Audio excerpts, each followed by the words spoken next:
Nunca pensé que una simple notificación de Facebook me haría sentir tan traicionada. Derek, mi yerno, había publicado un meme usando una foto mía. Una donde cerraba los ojos un segundo durante el recital de mi nieta. El texto decía: ¿cuándo se morirá esta bruja? No lo podía creer. Pero lo peor fue ver que mi hija Madison le había dado me gusta al chiste, con varios emojis de risa. Sentí como si el piso se abriera bajo mis pies. Me quedé paralizada, el celular temblando entre mis dedos. ¿Así es como me veían? ¿Una carga? ¿Una vieja inútil digna de burla? Recordé esa noche. Me había sentado en la segunda fila, con mi mejor vestido y todo el amor del mundo por Emma. Me venció el cansancio por un momento, pero jamás dejé de escuchar. Y ahora, esa pequeña distracción era usada en mi contra, como si yo no valiera nada. Fui al baño y me miré en el espejo. No vi a una bruja. Vi a una mujer de 74 años que había criado sola a una hija, trabajado toda su vida, y que había abierto las puertas de su casa para que esos dos vivieran cómodamente, mientras arreglaban su condo. Porque sí, hacía 3 semanas que Derek y Madison se habían mudado a mi casa. Les ofrecí mi ala de invitados, el espacio donde mi esposo pasaba sus tardes leyendo. Cociné, limpié, ayudé con las niñas, y así me lo pagaban. Ese meme no era solo una broma, era una bofetada pública. Y Madison, mi propia hija. Reírse conmigo, no de mí, eso era lo que esperaba. Pero eligió el otro lado. En ese momento supe que ya no podía seguir callando ni disculpándolos. Lo que habían hecho no era un desliz. Fue una declaración de guerra. Me limpié las lágrimas, alisé la blusa y susurré frente al espejo. Hasta aquí llegaron. Todo empezó 3 semanas antes, con una llamada a media tarde. Madison, con esa voz que usaba cuando necesitaba algo, me explicó que el condominio donde vivían había salido positivo por moho. Tóxico, dijo, como si la palabra misma justificara todo. Su tono era urgente pero dulce, como si ya supiera que yo no diría que no. Y no lo dije. ¿Cómo iba a hacerlo? Abrí mi casa, como lo había hecho tantas veces antes. Les ofrecí el ala de invitados, ese rincón tranquilo donde mi esposo solía leer sus novelas históricas y escuchar jazz. Su sillón aún olía a su loción. Pero pensé, es temporal, solo por unas semanas. Nunca imaginé que sería una puerta abierta a mi propia humillación. No solo les di techo. Me puse el delantal sin que me lo pidieran. Cocinaba sus comidas favoritas. Lasaña para Derek, arroz con pollo para las niñas. Lavaba la ropa de todos, incluso cuando dejaban la cesta repleta sin decir palabra. Jugaba con Emma y Chloe. Las llevaba al parque. Les leía cuentos. Era como retroceder en el tiempo pero con menos gratitud. Derek se instaló como si fuera dueño de la casa. Usaba mi televisión, mi sillón favorito, hasta puso sus zapatos sobre la mesa de centro, sin siquiera pedir disculpas. Decía que el internet era lento, que el café sabía a polvo de guerra, que mis platos eran demasiado cargados de nostalgia. Lo decía riéndose, claro, pero las risas no borran el veneno cuando vienen disfrazadas de broma. Madison, mientras tanto, desaparecía emocionalmente. Pasaba horas en el celular, haciendo como que no me veía. Cuando le preguntaba si necesitaban algo, respondía con monosílabos. Ni un gracias, ni una pregunta sobre cómo estaba yo. Solo silencio, exigencias disfrazadas de rutina. Yo lo aguantaba. Por costumbre tal vez. Por cariño, seguramente. Pero sobre todo porque nunca pensé que una madre pudiera convertirse en un chiste. Que abrir mi hogar se convirtiera en mi primera gran equivocación. Y sin embargo, ahí estaba yo. Rodeada de gente que decía quererme, pero que solo sabía usarme. Con el tiempo las pequeñas ofensas dejaron de parecer pequeñas. Derek, con esa sonrisa suya que siempre me pareció hueca, empezó a burlarse de mi salud frente a los demás como si fuera parte del entretenimiento. No se preocupen. Nana llega, tarde o temprano. Solo hay que esperarla con su andadera, dijo una noche durante una cena con sus amigos del trabajo. Todos rieron, claro, menos yo. Ni siquiera miré mi plato. Me limité a tragar en silencio la vergüenza caliente que me subía por el cuello. Madison no dijo nada. Ni una mirada de reproche hacia su marido. Solo se sirvió más vino. Después de eso, empezaron a excluirme de los eventos escolares de las niñas. Antes me pedían ayuda con todo, costura de disfraces, galletas para las ferias, y de pronto, silencio. Me enteraba por terceros de los recitales, las competencias, las juntas. Cuando preguntaba, Madison sonreía con falsa ternura y murmuraba: «Es que a veces olvidas las cosas, mamá. No queremos estresarte». Yo no olvidaba nada. Lo recordaba todo. Incluso lo que ellos preferían que yo no viera. No era una guerra declarada, pero sí una campaña de desgaste. Una donde el arma era la indiferencia, el desprecio disimulado, la burla con disfraz de chiste. Y yo, como tonta, seguía poniendo la mesa para todos, doblando la ropa limpia, fingiendo que no me dolía.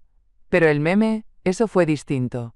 Eso no se podía esconder detrás de una sonrisa, ni justificar con un «ay, no te lo tomes a pecho». Fue público, deliberado, cruel. Una imagen que reducía mi dignidad a una carcajada, que me convertía en la vieja inútil, en la molestia de fondo. Y Madison, al darle me gusta, dejó claro que ya no solo toleraba ese desprecio. Lo celebraba. Ahí supe que algo había cambiado para siempre. No eran malos días ni malentendidos. Era desprecio con nombre y apellido. Y lo más triste no fue lo que hicieron, sino lo mucho que yo me tardé en abrir los ojos. Pero ya era hora. Hora de dejar de justificar lo injustificable. Esa misma noche, después de ver el meme por quinta vez, sí, me lo volví a poner como quien se aprieta una herida para no olvidar. Me encerré en el estudio. Cerré la puerta con seguro, bajé las persianas y me dirigí al rincón que Derek siempre llamaba el Museo de la Abuela. Moví la alfombra tejida a mano, esa que compramos en Oaxaca durante nuestro último viaje juntos. Debajo, el suelo de madera crujió como saludándome. Saqué la llave de mi collar, ese que nunca me quitaba, ni para dormir, y abrí la caja fuerte ignífuga empotrada. Dentro, cada documento tenía su lugar. Todo ordenado, etiquetado, protegido. El título de propiedad de la casa, con mi nombre grabado en letras claras y definitivas. Ni Madison, ni Derek, ni nadie más tenía derecho sobre esas paredes. También estaba la copia actualizada del poder notarial completo, donde yo aún figuraba como única titular de decisiones médicas, financieras y legales. Y por supuesto la carpeta gris con la etiqueta que Derek nunca leyó. Apalancamiento de activos, uso legal. Derek siempre pensó que yo era una viejita simpática que había pasado la vida entre novelas y enciclopedias. Claro, trabajé en la biblioteca del condado, pero solo después de jubilarme. Lo que él nunca supo, porque jamás preguntó, es que durante 30 años administré fondos municipales de inversión. Movía millones de dólares de proyectos públicos, negociaba tasas con bancos, leía estados financieros como quien lee poesía. Creía que su astucia bastaba, que sus bromas, su arrogancia y su sonrisa de vendedor de seguros me iban a mantener distraída, como si fuera una abuela más que guarda recetas y álbumes de fotos. Pero yo siempre fui de las que juega callada, anota en los márgenes, espera el momento justo. Ahí, sentada en ese estudio que fue mi refugio intelectual y emocional por años, respiré hondo, cerré la caja fuerte y me prometí algo simple. No me van a borrar como si fuera una nota al pie de su historia.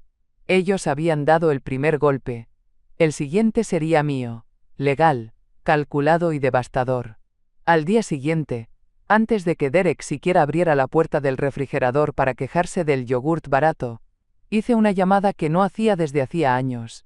Janice Tran, ex paralegal mía, ahora abogada especializada en litigios testamentarios y casos de abuso financiero contra adultos mayores. Cuando me contestó, su voz sonó tan firme como la recordaba. Dorothy, vaya, eso sí que es una sorpresa. Le bastaron 10 minutos de conversación para decirme que pasaría por mi casa a primera hora del día siguiente. A las 8 en punto ya estaba en mi puerta, con un maletín negro, su clásico abrigo gris, y esa mirada de halcón que siempre la hizo destacar. Nos sentamos en el comedor, y mientras Derek dormía la resaca de sus cervezas artesanales, ella revisaba mis documentos con una eficacia casi quirúrgica. En silencio primero, hasta que alzó una ceja, como quien encuentra una grieta detrás del empapelado. Dot, esto no es solo falta de respeto, aquí hay delitos. Le señalé la carpeta gris, y ella no tardó en encontrar lo que necesitaba. Mi título de propiedad, los poderes legales aún vigentes, Los registros bancarios que había empezado a imprimir desde hacía semanas, por instinto más que por certeza. Luego vino la bomba. Derek ha estado jugando con fuego, y lo ha hecho con tu nombre al frente. Levanté la mirada, aunque ya intuía que no se refería a una simple imprudencia. Ha puesto tu propiedad como garantía en un movimiento financiero reciente. Usó documentos que no le pertenecen, y parece que lo hizo sin tu consentimiento directo. Si esto se confirma, estamos hablando de fraude con agravantes. Me quedé en silencio, pero por dentro algo se encendió. No rabia, no aún. Era esa mezcla densa entre decepción y claridad. Janice cerró su maletín con firmeza y me miró directamente. Derek creyó que tú eras una abuelita inocente. No sabe que acaba de despertar a alguien que entiende muy bien cómo se juega con el poder, y cómo se cobra una deuda. Esa misma tarde, mientras Madison y Derek salían con las niñas fingiendo una vida familiar que ya no me incluía, Janice y yo trabajamos en silencio, cada una desde su rincón. Ella revisando estatutos, yo ordenando pruebas. No había necesidad de dramatismos. Lo que había que hacer era claro. Vamos a congelar todos sus movimientos financieros, dijo finalmente, como quien enuncia la próxima jugada de ajedrez. Con una orden judicial de emergencia podemos bloquear acceso a las cuentas, proteger tus activos, y lo más importante, iniciar un proceso por abuso financiero hacia una persona mayor. No parpadeé. Lo que me proponía era legal, medido y devastador. Lo que cualquier persona haría si alguien se metiera a saquear su casa. Solo que en este caso, el saqueo venía disfrazado de familia. El poder notarial vuelve a tus manos, continuó, y con la evidencia adecuada, podemos forzar una salida inmediata de ellos de tu propiedad. Me limité a sentir, pero dentro de mí, se dibujaba con nitidez un objetivo que iba mucho más allá de desalojar parásitos. Quería dejar un precedente. Quería que nunca más pensaran que una madre, una viuda, una abuela, era sinónimo de ingenuidad, que la confianza no es una licencia para explotar, y que amar a alguien no es un cheque en blanco. Janice me explicó que el camino sería rápido pero no sin obstáculos. Derek podría alegar mala comunicación. Madison tal vez intentaría pintarme como inestable. Lo esperaba. Lo había vivido ya en susurros, en bromas, en miradas que dudaban de mi lucidez, solo porque ya no recordaba nombres de canciones nuevas. Pero yo no iba a defenderme. Iba a probar. Con papeles, con registros, con firmas. Como hice toda mi vida. Cuando Janice se fue, me quedé sola en el comedor. Encima de la mesa, una hoja en blanco con un título escrito en lápiz. Plan de contención. Porque si querían convertir mi vida en un campo de batalla, entonces que se prepararan. Yo no iba a huir. Yo iba a reclamar lo que es mío. A la mañana siguiente, mientras Derek seguía encerrado en el baño con su teléfono, supuestamente trabajando, Janice instaló su portátil en mi escritorio y pidió acceso a mi IMAC. Tenía la mirada fija y los dedos firmes, como una cirujana que sabe exactamente qué órgano buscar. Yo me senté cerca, sin interrumpirla. A veces solo basta con estar, con sostener el silencio mientras la verdad se desenvuelve. No tardó mucho en aparecer la primera irregularidad. Una transferencia por $14.200 con el concepto reembolso médico a M. Daugherty. Me quedé en blanco por un segundo. Ese nombre, M. Daugherty. Claro. Madison. Su apellido de soltera. No había registros médicos. Ninguna cirugía. Ninguna urgencia. Solo un traslado de dinero disfrazado. Una maniobra que habrían creído demasiado técnica para que yo la entendiera. Pero lo que no sabían es que toda mi vida trabajé con este tipo de trazos. Movimientos invisibles que solo dejan huellas si sabes dónde mirar. Janice amplió la búsqueda. En menos de una hora ya teníamos 3 transferencias más en la misma línea, siempre con etiquetas ambiguas. La trampa era sencilla. Disfrazar extracción de dinero con conceptos nobles, cuidados, salud, apoyo familiar, para que nadie sospechara. Pero yo sí sospechaba. Y lo más importante, ahora podía probarlo. Esto es el primer hilo, dijo Janice, y una vez que tiremos, todo el tejido se desarma. Me apoyé en el respaldo de la silla. En otro tiempo, esto me habría hecho temblar. Pero no ahora. No después del meme, ni de las burlas, ni del silencio cómplice de mi propia hija. Esta no era solo una jugada financiera. Era el inicio de algo más grande.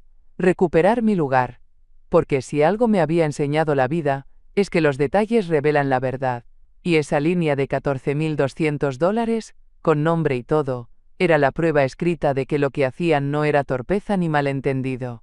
Era una elección consciente de aprovecharse de mí.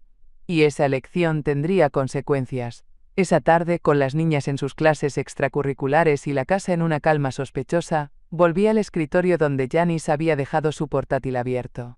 Ella estaba revisando citaciones judiciales desde su oficina, pero me había dejado instrucciones claras. Revisa tus registros en Quicken. Si hubo fraude, el patrón estará ahí. Yo conocía ese software como la palma de mi mano.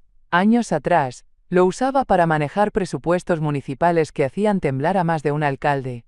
No iba a ser una cuenta doméstica la que me intimidara ahora. Empecé a revisar transacciones por fecha, luego por categoría, y finalmente por etiquetas sospechosas. Fue ahí cuando vi la trampa completa. Derek había hecho pequeñas transferencias. $1.500 aquí, $2.200 allá, todas en montos que parecían inofensivos, casi rutinarios. Pero no lo eran. Porque cada una iba acompañada por un cambio sutil en la descripción. Reembolso cuidado anciano. Servicio médico no cubierto. Ayuda mensual conforme a POA. Había accedido a mi cuenta mediante un emparejamiento de dispositivos. Lo recordé bien. Una tarde me ofreció ayuda para actualizar mi teléfono. Un gesto aparentemente noble. Ese día sincronizó su celular con mi cuenta bajo el pretexto de instalarme la app bancaria. Yo, confiada, solo agradecí. No sabía que con cada clic me estaba despojando de lo mío. Con cada transferencia, Derek iba limpiando la cuenta, usándome como si fuera un cajero silencioso. Cambiaba los nombres, disfrazaba los montos, y siempre dentro de un rango que no alertara al sistema bancario.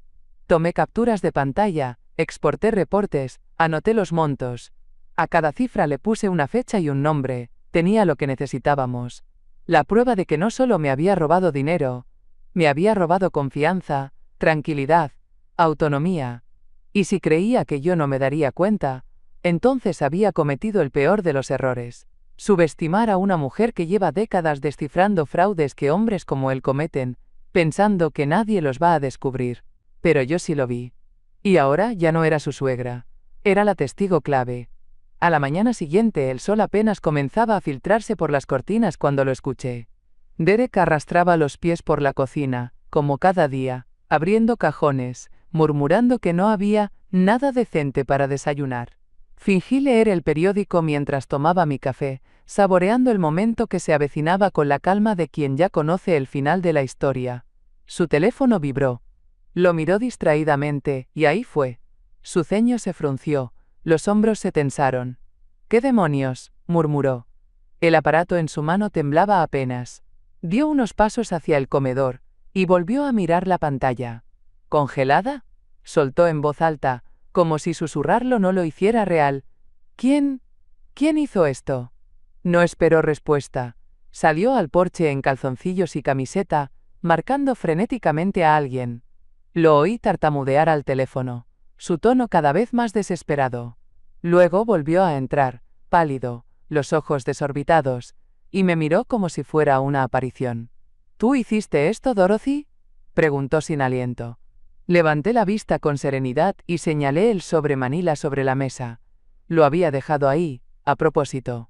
Adentro, impreso en papel oficial, un documento simple pero fulminante. Petición de emergencia aceptada. Congelamiento de cuentas aprobado. Firmado por el juez de distrito. Y abajo, con letra elegante, mi nombre completo. Dorothy Sullivan Wells. Él no dijo nada. Solo se quedó ahí, mirando el papel como si fuera una sentencia. Lo era. Mientras lo observaba no sentí rabia. Ni siquiera satisfacción. Sentí lo que siente una mujer que ha recuperado algo que era suyo por derecho. Control. Dignidad. Voz. Se desplomó en la silla, aún sin entender cómo todo se le había escapado de las manos. Pero yo sí lo entendía. Porque mientras él jugaba a vivir cómodo a costa de los demás, yo me preparaba en silencio para este momento. Con paciencia, con orden, con pruebas. Y apenas era el comienzo. Después del impacto inicial, Derek desapareció por unas horas. Cuando volvió, había cambiado el cinismo por una máscara de calma artificial. Ya no exigía respuestas, ahora buscaba justificarse con voz amable, como si con dulzura pudiera borrar el papel que ardía en su memoria. No dije nada. No era el momento para discutir, era el momento de recolectar. Janice ya había empezado el trabajo más fino. Rastrear todo lo que pudieran haber dejado atrás, aunque fuera digital. Porque hasta los más cuidadosos se descuidan cuando creen que nadie los observa. Esa misma tarde, encontramos la joya. Un mensaje de texto que Derek le envió a Madison semanas antes. Corto pero claro como el agua estancada. Una vez que liquides esa cuenta reservamos cabo. Y al lado, un emoji de piña. No solo hablaban de usar mi dinero. Ya hacían planes de vacaciones con él. No para pagar deudas, no para las niñas. No. Para cabo. Y eso no fue todo. Janice, con su paciencia quirúrgica, rastreó sus pagos de aplicaciones. En su historial de Venmo, halló una transferencia a un amigo, con un comentario tan vil como revelador. Finalmente vaciando el ataúd calavera bolsa de dinero. Sí. Así lo escribió. Como si fuera gracioso. Como si yo fuera un cadáver útil. La rabia se me quedó atorada en la garganta. Pero no me permití soltarla. La rabia nubla. Yo necesitaba claridad. Necesitaba que cada palabra, cada burla, cada centavo mal usado, sirviera como ladrillo en el muro que estaba construyendo para proteger lo que aún era mío. Imprimimos todo. Mensajes, capturas, registros. Janice incluyó ambos documentos en la carpeta que ya no era solo evidencia, era una declaración. No buscaba lástima, ni perdón, buscaba justicia. Porque esto no era un malentendido. Era una estrategia. Fría, cobarde, pero documentada. Y yo, que tantas veces callé por amor, ahora hablaba con pruebas. Pensé que ya había visto lo peor. Que no podía doler más descubrir cómo te usan quienes juraron cuidarte. Pero una traición siempre guarda una segunda capa. Más oscura. Más calculada. Mientras Janice revisaba los registros del condado, buscando movimientos sobre mi propiedad, encontró lo impensable. Derek había solicitado una línea de crédito sobre la casa. Un HELOC, lo llaman. Home Equity Line of Credit. Básicamente, hipotecó mi techo sin decirme. Sin derecho. Sin vergüenza. Me sentí traicionada de una manera distinta, más profunda. Esto no era solo robo. Era una invasión de mi historia, de mi presente, de mi futuro. Porque esa casa no es solo ladrillo y pintura. Es donde lloré la muerte de mi esposo, donde vi dar sus primeros pasos a mi nieta. Era mi lugar en el mundo. Y él lo había usado como si fuera una tarjeta de crédito olvidada en el fondo de un cajón. La trampa era burda pero eficaz. Había falsificado un poder notarial limitado usando un sitio de notarización en línea. Subió una foto antigua de mi licencia de conducir, una que probablemente sacó de mis archivos cuando fingía ayudarme con el escáner. Y con eso bastó. Un clic y ya tenía acceso a algo que nunca le perteneció. Janice respiró hondo cuando me lo explicó, como si intentara suavizar el golpe. Pero yo ya estaba más allá de las emociones. Lo que sentía no era tristeza, ni siquiera ira. Era claridad. Fotocopiamos todo. Desde la solicitud fraudulenta hasta el sello digital del notario remoto. Cada documento, cada firma falsa, cada línea de código en el formulario, se convirtió en parte del expediente. Esa noche no dormí, pero no fue por angustia. Fue porque no podía dejar de pensar en lo que eso significaba. Derek ya no era un hombre oportunista. Era un criminal. Y Madison había estado en silencio todo este tiempo. El silencio, ahora lo sabía, no es neutral. El silencio también firma. Salí al jardín con la carpeta en una mano y el alma apretada en la otra. El viento de octubre traía ese olor dulzón del jazmín viejo mezclado con el eco de lo que fue una vida tranquila. Me senté en el banco de madera que había pintado con Madison cuando tenía 9 años. ¿Todavía estaban ahí? En la parte inferior, las huellas torpes de sus dedos manchados de azul. Recordé su risa. Su mirada curiosa. Su voz llamándome, mamita. Ahora, silencio. No me había llamado en días. No para preguntar cómo estaba. No para explicarme nada. Ni una palabra, ni un mensaje. Solo esa ausencia punzante que duele más que un insulto. Porque con el insulto, al menos hay reconocimiento. Con el silencio, solo vacío. Había dado todo por ella. Su padre se fue demasiado pronto, y yo me convertí en todo.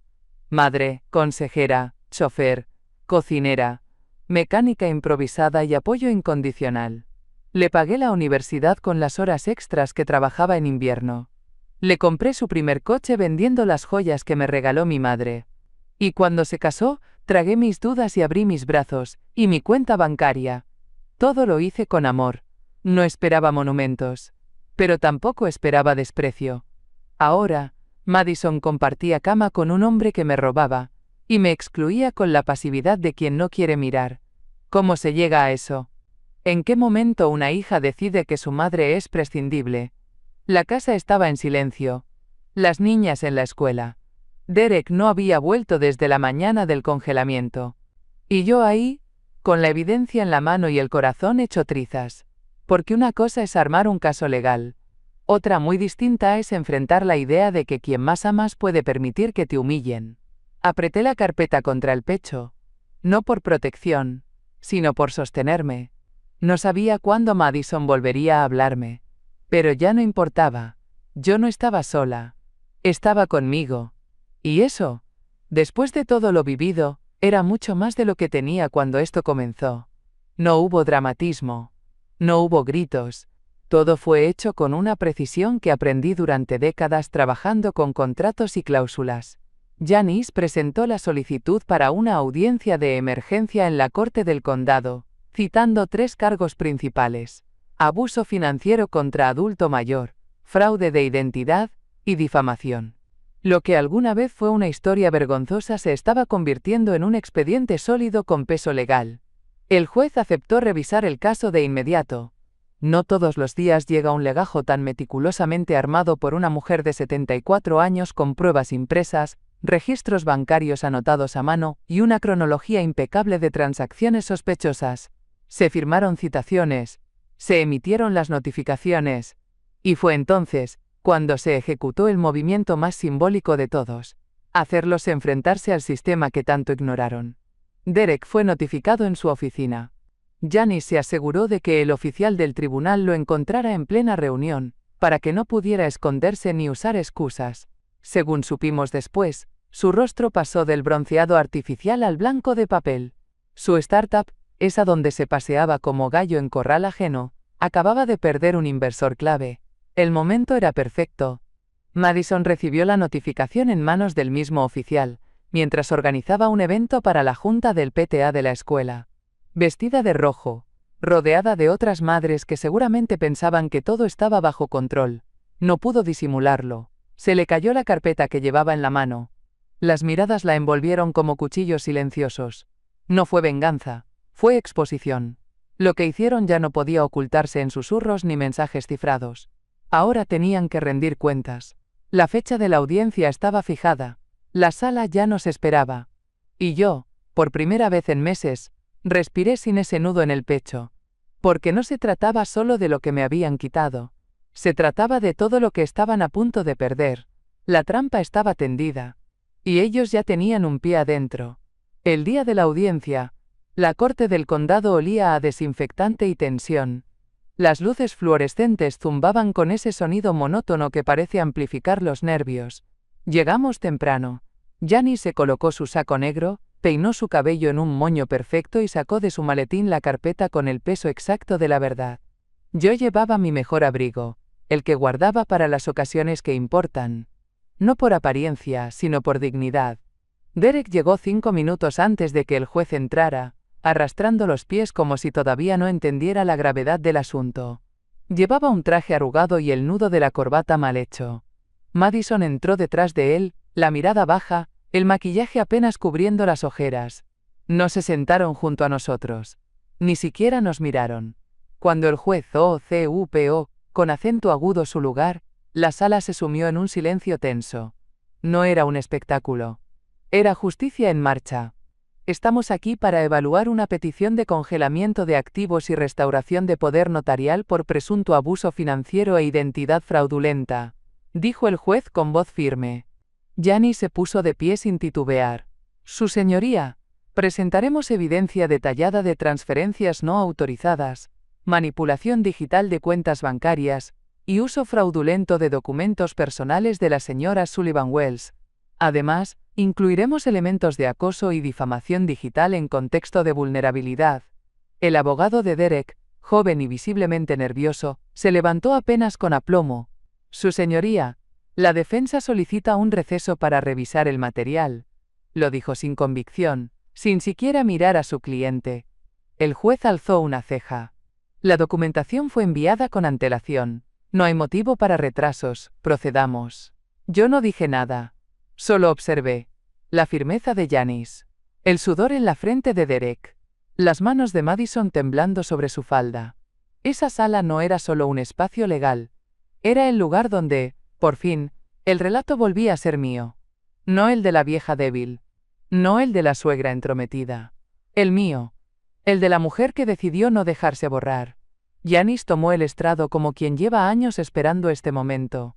Con movimientos precisos y voz clara, comenzó a desplegar las pruebas una por una, como piezas de dominó que caen, inevitablemente, hacia la verdad. Primero, los estados de cuenta.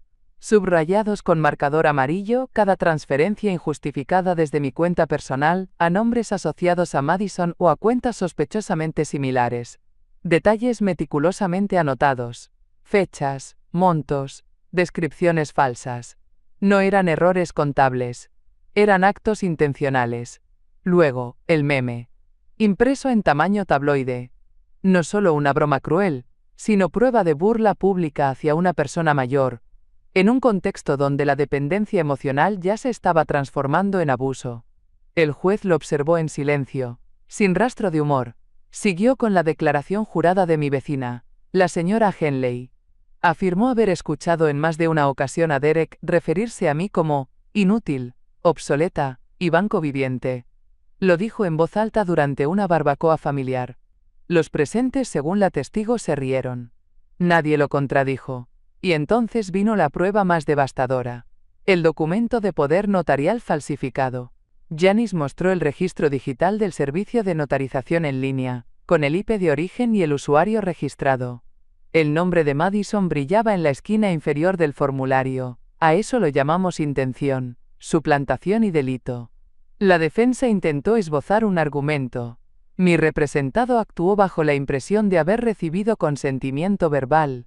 Una frase débil, dicha sin fuerza, sin pruebas, sin convicción.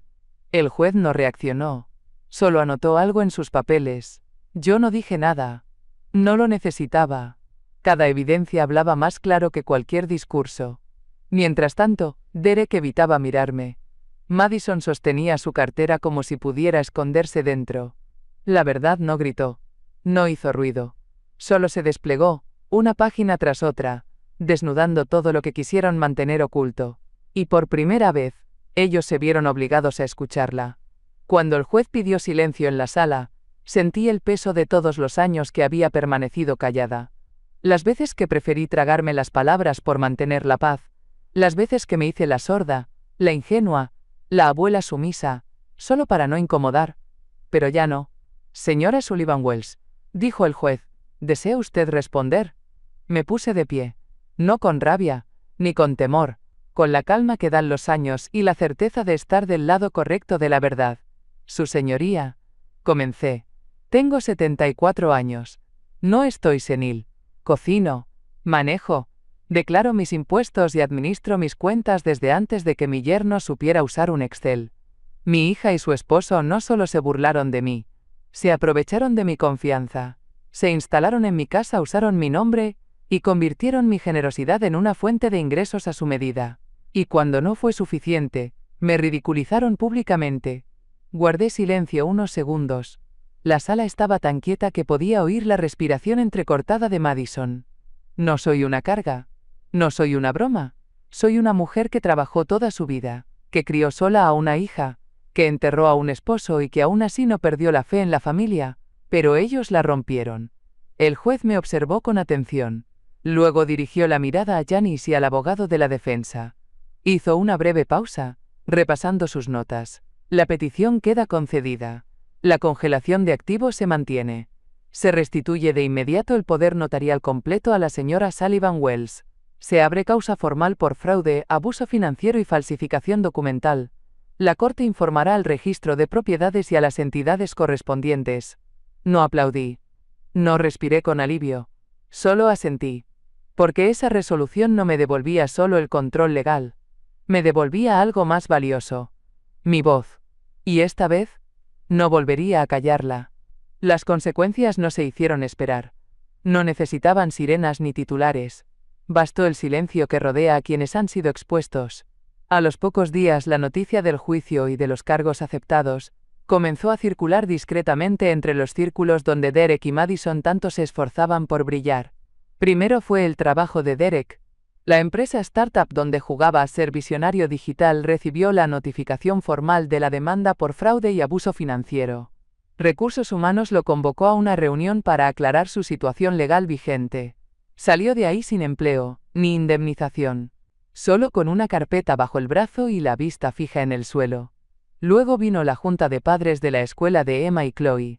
Madison había sido vicepresidenta del comité, siempre sonriente entre cupcakes y rifas benéficas. Pero bastó una mención en la reunión mensual y una copia impresa del meme como ejemplo de conducta inapropiada, para que, sin escándalo, le pidieran la renuncia, por el bien de la comunidad educativa. No protestó. Solo recogió sus cosas mientras las demás madres evitaban cruzar mirada.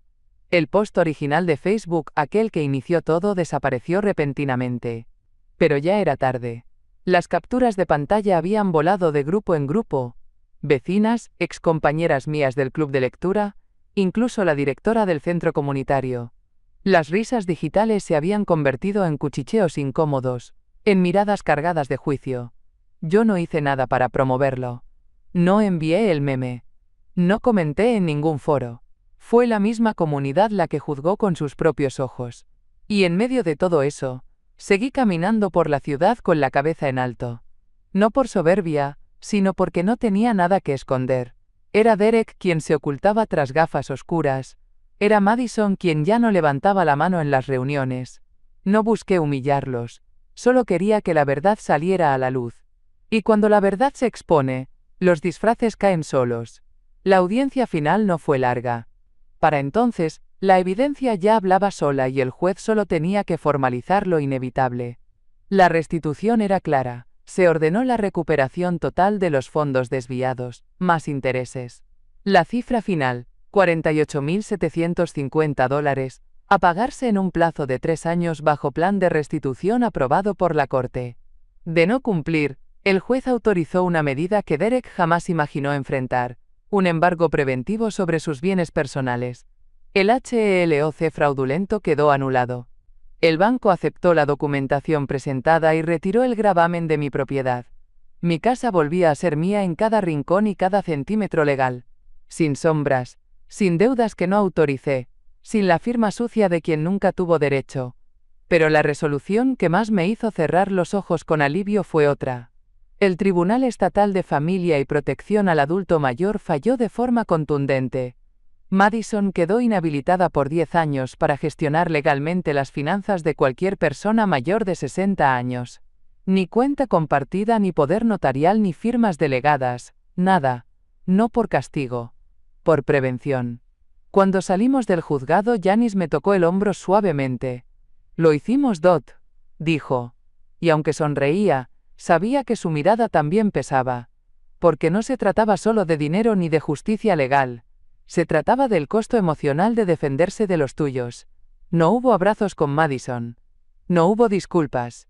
Solo distancia. Una más fría que cualquier invierno vivido. Volví a mi casa sola, pero no vacía. Volví con la certeza de haber recuperado más que una cuenta bancaria.